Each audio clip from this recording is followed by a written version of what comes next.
The day I realized I was useful but never needed, I was standing in the kitchen alone. The house was quiet. Too quiet for a place that once felt full. I had just finished washing the dishes. I dried my hands slowly, like I wasn't ready to leave the moment yet. Because once I stepped away from the sink, there was nowhere else I was expected to be. No one had called me. No one had asked for me. And that's when it finally reached me. I wasn't missed. I was only remembered when something needed to be done. I didn't always feel this way. There was a time when my days were full, when people depended on me. I cooked. I cleaned. I cared. I solved problems quietly before they became problems at all. And somehow, without realizing it, I became the person everyone relied on, but no one checked on. I'm not angry as I tell this story. I'm tired. Thoughtful. Honest. This isn't about blaming anyone. It's about understanding how a person can slowly disappear while still being present. My name doesn't matter. What matters is that I am someone's mother, someone's helper, someone's solution, but rarely someone's choice. I lost my husband many years ago. He was a gentle man, the kind who listened more than he spoke. When he passed, the house felt different. Not empty, just quieter. After that, it was just me and my children. I became everything at once. The planner, the cook, the comfort. I didn't mind. When you love someone, you don't measure effort.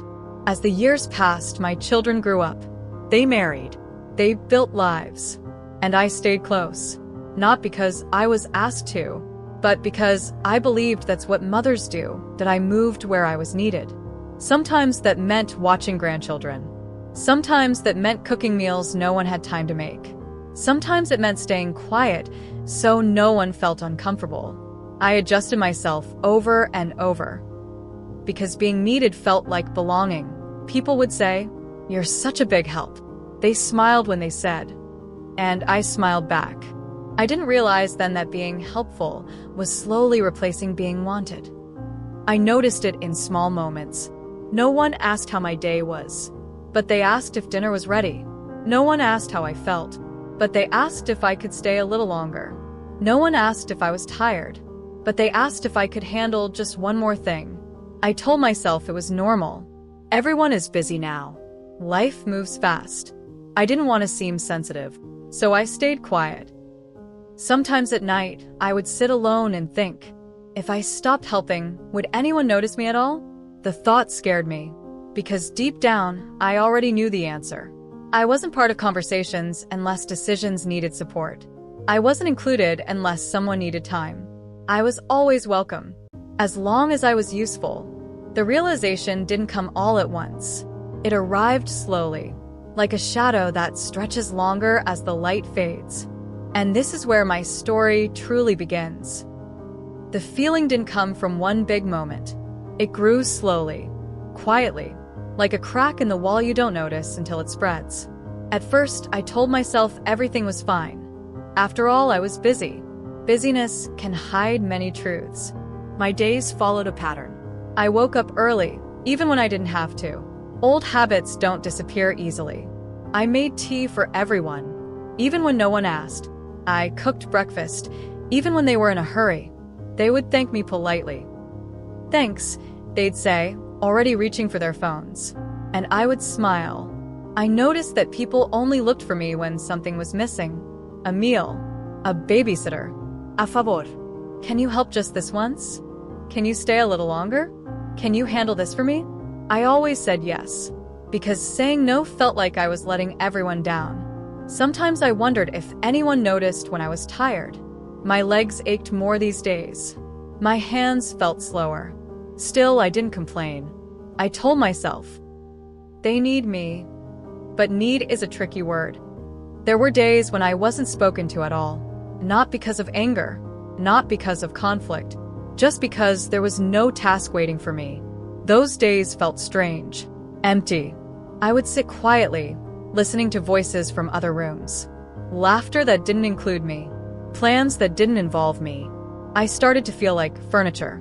Always there. Rarely noticed. Useful, but easily ignored. One afternoon, I overheard a conversation. They didn't know I was listening. "She's very helpful," someone said. "Yes," another replied. "It makes things easier." Easier. That word stayed with me. Not loved, not cherished, just easier. I remembered a time when my presence mattered, when people wanted me around even when nothing needed to be done. I wondered when that changed. I tried to speak up once. Just a small thing. "I was thinking," I said carefully, "maybe I could rest this weekend." The room went quiet. Not uncomfortable, just surprised. "Oh," someone said, "we were hoping you could help." I nodded. "Of course," I replied. And just like that, my thought disappeared. I didn't blame them that I had trained everyone to rely on me. I was always available, always ready. I never asked for anything in return. But inside, something was shifting. I started noticing how decisions were made without me. Plans were discussed openly, right in front of me, as if my opinion no longer mattered. No one asked if I wanted to join. They just assumed I'd be there to support. I felt invisible in plain sight. People spoke over me, around me, but rarely to me. At night, when I was finally alone, my thoughts became heavier. I asked myself questions I had avoided for years. If I stopped helping, would they still call? If I wasn't available, would they miss me? Or just replace me? The answers scared me. I started pulling back just a little, not offering help right away, waiting to be asked. Sometimes no one asked at all. Those moments hurt more than being over.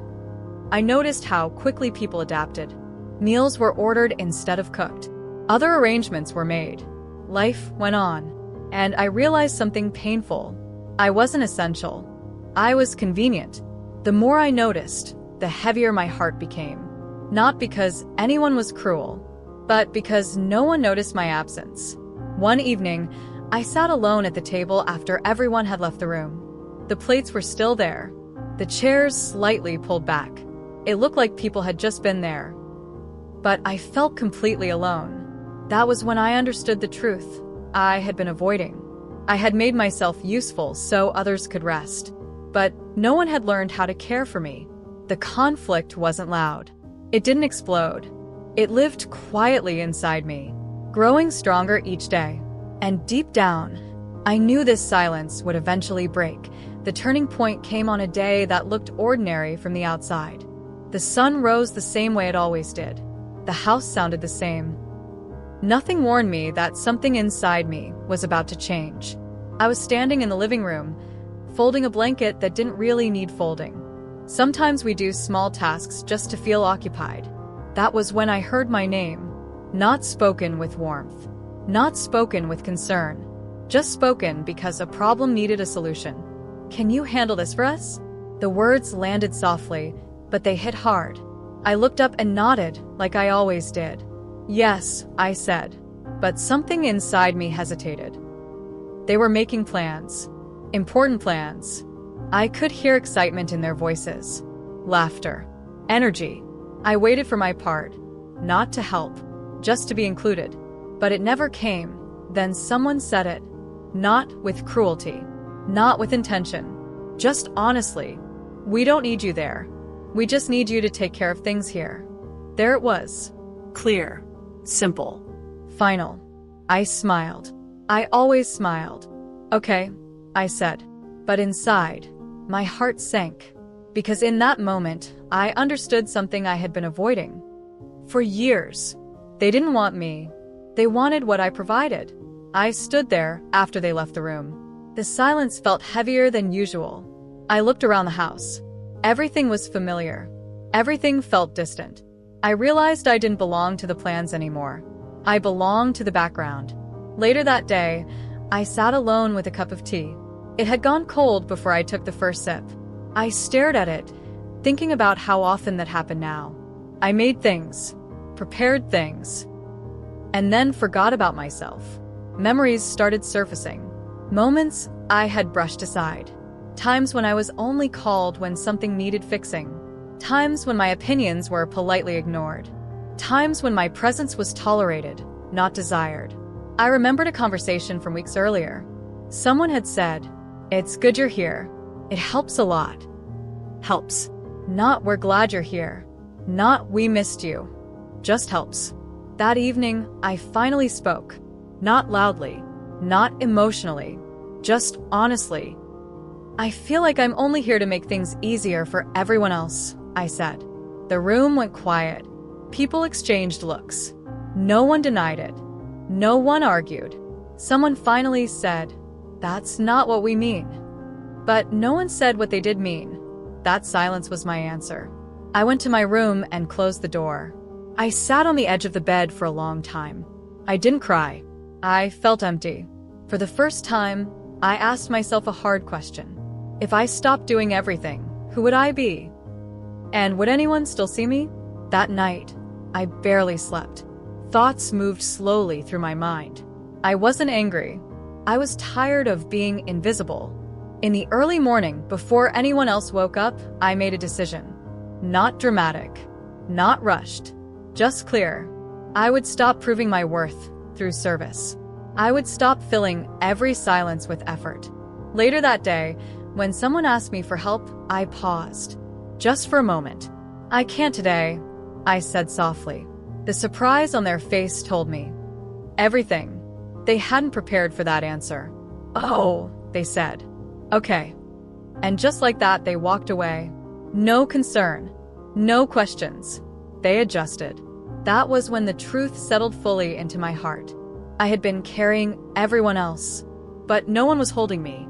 I realized then that the hardest part wasn't being taken for granted. It was realizing how easily I could be replaced. I sat alone that evening, watching the light fade from the room. And for the first time, I didn't feel useful. I felt awake. That was the turning point, not when they spoke, but when I finally listened. After that day, things didn't change suddenly. Life rarely does. But something inside me had shifted, and once that happens, you can't pretend you don't feel it anymore. I started moving slower. Not because my body couldn't keep up, but because my heart no longer wanted to rush. I stopped waking up before everyone else. I let the house wake me instead. At first, it felt strange. Like I was breaking a rule I had followed my whole life. But no one noticed. And that somehow made it easier. I cooked less. Not to make a point. Just because I didn't feel the need to prove myself anymore. When someone asked where dinner was, I said calmly, "I thought you might want to handle it today." They did. Without complaint. Without hesitation. That was when I realized how much of my effort had gone unseen. Not because people were unkind, but because I had made it look effortless. I spent more time alone. Not lonely, just quiet. I sat near the window in the afternoons and watched the light change. I noticed things I hadn't noticed in years. The sound of birds. The way shadows moved across the floor. Simple things. Grounding things. One evening, someone asked me, "Are you okay? You seem different." I thought about that question for a moment. "Yes," I said. "I'm finally listening to myself." They nodded, unsure what to say. And that was okay. I stopped waiting to be needed. I stopped measuring my worth by how much I gave. Instead, I asked myself a new question. What do I need? The answer didn't come quickly, but it came. I needed rest. I needed respect. I needed space where my presence wasn't tied to usefulness. I began saying no. Softly. Without explanation. "No, I can't today." "No, I need time for myself." Some people adjusted. Some looked uncomfortable. But the world didn't end. And neither did I. I realized forgiveness wasn't about excusing others. It was about freeing myself from quiet resentment. I forgave them for not seeing me. And I forgave myself for allowing it for so long. One night, I wrote everything down. Not to accuse. Not to explain. Just to release. I wrote about the years I spent giving. The pride I once felt. The emptiness that followed. When I finished, I folded the paper and put it away. Some truths don't need to be shared to be honored. Slowly, my heart felt lighter. Not because people changed, but because I did. I no longer rushed to fill silence. I no longer stepped forward when no one asked. I stayed where I was. Present. Whole. And for the first time in a long time, I felt something close to peace. Not loud happiness, not excitement, just peace. Now, when I think back on those years, I don't feel bitterness. I feel understanding. I understand that people get used to what is always there. I understand that love, when given too freely, can sometimes be mistaken for obligation. I also understand something else. Being useful is not the same as being valued, and being needed is not the same as being loved. I learned that lesson late in life, but I learned it honestly. These days, my life is quieter. The house is not always full. The table does not always have many plates, but my heart feels fuller than it did before. Because I am no longer emptying it for others. I still help, but I help by choice, not by habit. I give when my heart says yes, not when guilt says I should. And that has made all the difference. Sometimes, someone sits beside me and says, "I didn't realize how much you did." I smile gently, not because I need the words, but because they finally see.